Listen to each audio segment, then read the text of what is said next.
You, John Fitzgerald Kennedy, do solemnly swear I, John Fitzgerald Kennedy, do solemnly swear that you will faithfully execute the office of President of the United States that I will faithfully execute the office of President of the United States and will, to the best of your ability, and will, to the best of my ability, preserve, protect, and defend the Constitution of the United States. preserve, protect, and defend the Constitution of the United States. So help you God. So help me God.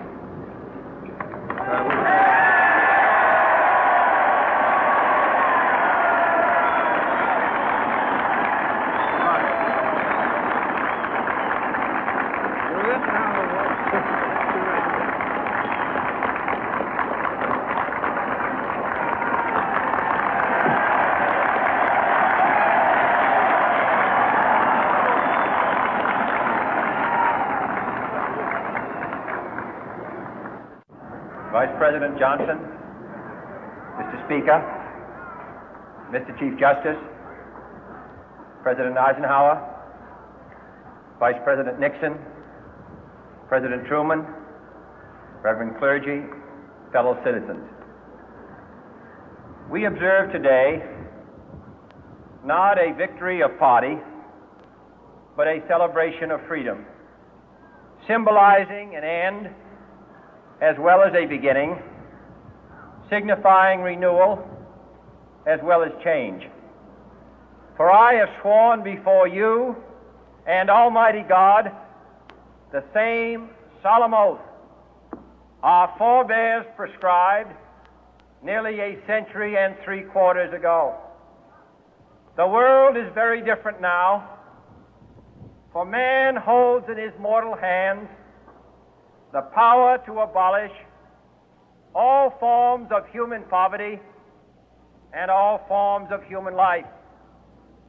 And yet the same revolutionary beliefs for which our forebears fought are still at issue around the globe.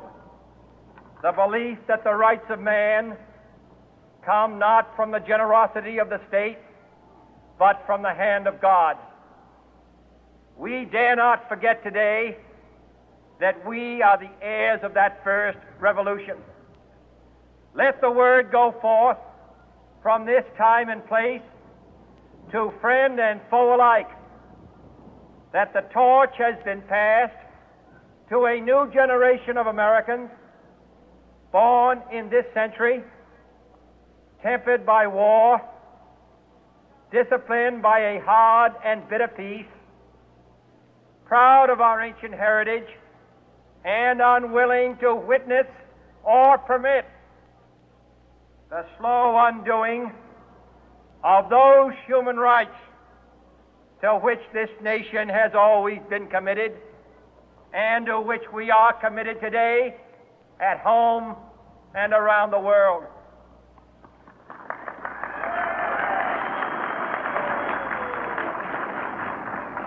Let every nation know, whether it wishes us well or ill, that we shall pay any price, bear any burden, meet any hardship, support any friend, oppose any foe to assure the survival and the success of liberty.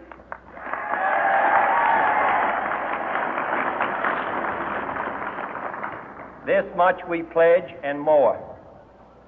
To those old allies whose cultural and spiritual origins we share, we pledge the loyalty of faithful friends.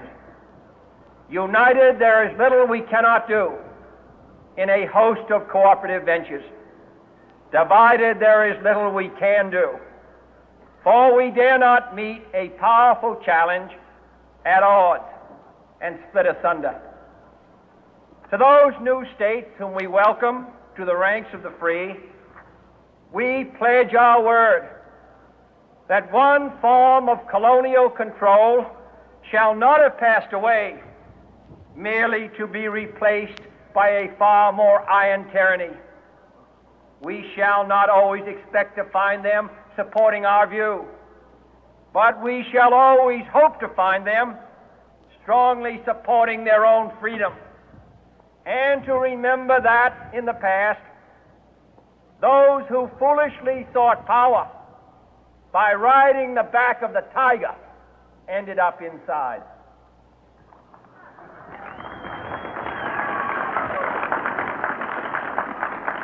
To those people in the huts and villages of half the globe struggling to break the bonds of mass misery, we pledge our best efforts to help them help themselves for whatever period is required, not because the communists may be doing it, not because we seek their votes, but because it is right. If a free society cannot help the many who are poor, it cannot save the few who are rich.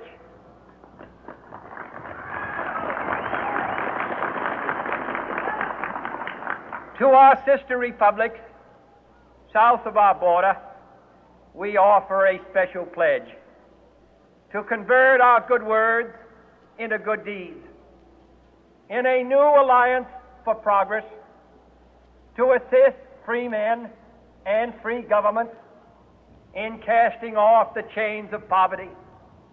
But this peaceful revolution of hope cannot become the prey of hostile powers. Let all our neighbors know that we shall join with them to oppose aggression or subversion anywhere in the Americas. And let every other power know that this hemisphere intends to remain the master of its own house.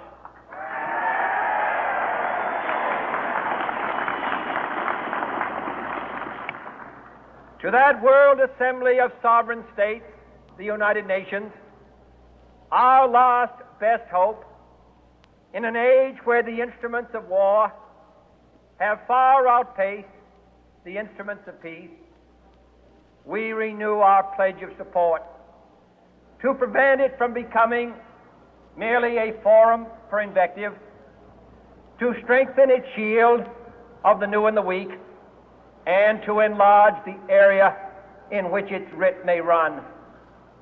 Finally, to those nations who would make themselves our adversary, we offer not a pledge, but a request that both sides begin anew the quest for peace.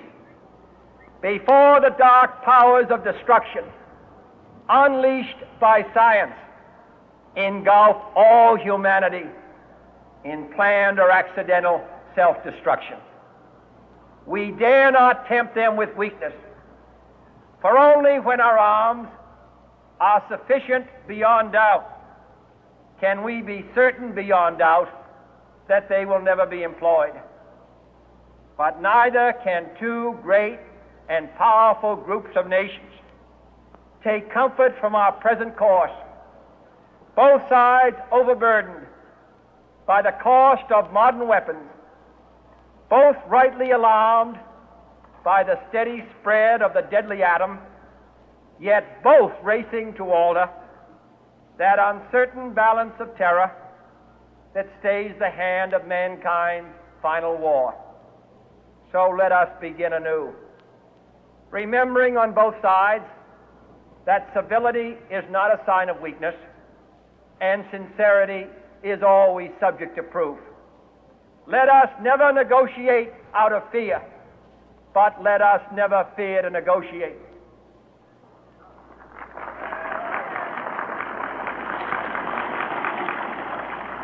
Let both sides explore what problems unite us, instead of belaboring those problems which divide us.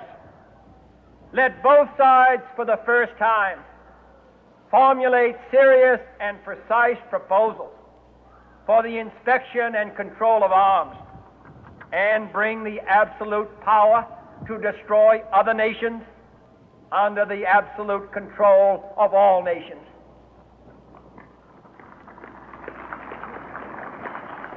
Let both sides seek to invoke the wonders of science instead of its terrors.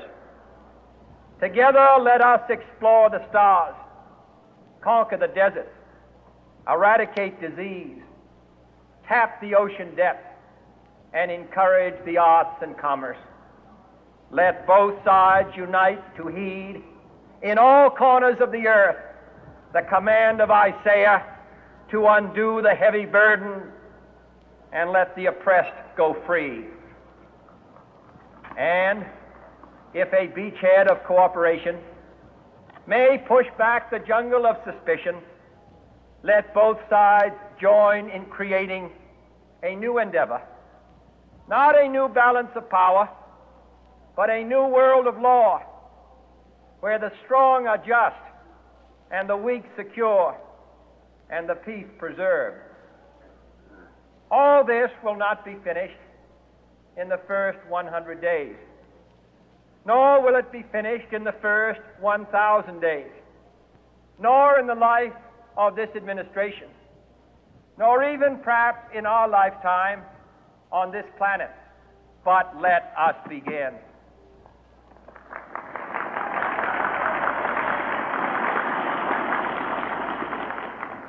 In your hands, my fellow citizens, more than mine, will rest the final success or failure of our course.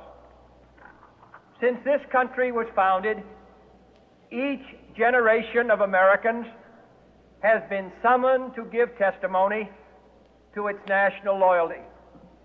The graves of young Americans who answered the call to service surround the globe. Now the trumpet summons us again, not as a call to bear arms, though arms we need, not as a call to battle, though in battle we are, but a call to bear the burden of a long twilight struggle, year in and year out, rejoicing in hope, patient in tribulation, a struggle against the common enemies of man, tyranny, poverty, disease, and war itself. Can we forge against these enemies a grand and global alliance, north and south, east and west, that can assure a more fruitful life for all mankind? Will you join in that historic effort?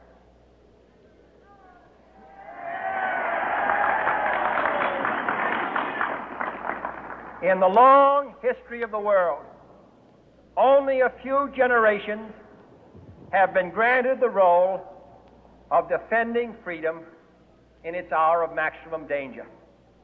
I do not shrink from this responsibility. I welcome it.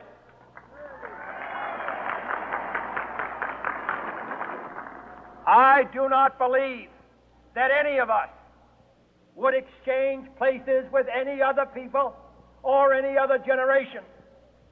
The energy, the faith, the devotion which we bring to this endeavor will light our country and all who serve it. And the glow from that fire can truly light the world. And so, my fellow Americans, ask not what your country can do for you. Ask what you can do for your country.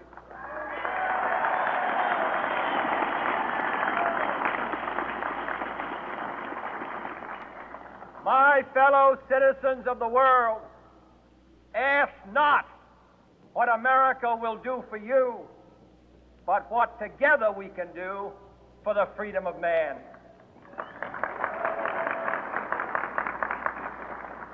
Finally, whether you are citizens of America or citizens of the world, ask of us here the same high standards of strength and sacrifice which we ask of you. With a good conscience, our only sure reward, with history the final judge of our deeds, let us go forth to lead the land we love, asking His blessing and His help, but knowing that here on earth God's work must truly be our own.